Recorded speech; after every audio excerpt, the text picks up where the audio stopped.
বাহিরের 7টি ফরজ হল শরীর, কাপড় ও নামাজের জায়গা পবিত্র থাকা, সতর ঢাকা, কিবলামুখী হওয়া এবং ওয়াক্তমতো নামাজ পড়া।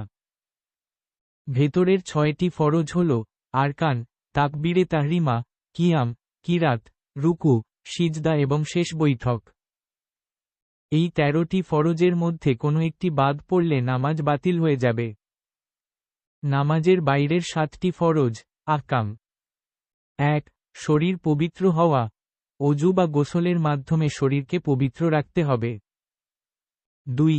কাপড় পবিত্র হওয়া, নামাজের জন্য পরনের পোশাক পবিত্র হতে হবে। 3.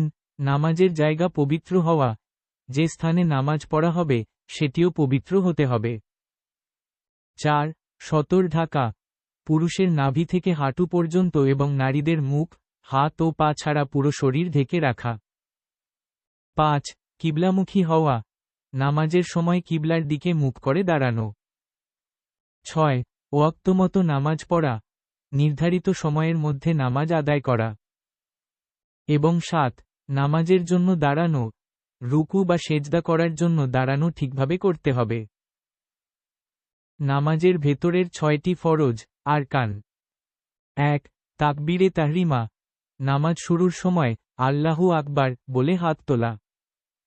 2. কিয়াম, দাঁড়ানো অবস্থায় নামাজ আদায় করা। 3. কিরাত, কোরআন থেকে কিছু অংশ পাঠ করা। 4. রুকু, কোমর বাঁকিয়ে রুকু করা। 5.